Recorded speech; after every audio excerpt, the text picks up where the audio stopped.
1 Corinthians chapter 7, verse 31.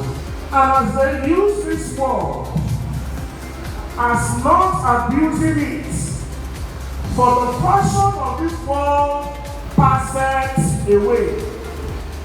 In our epistle reading,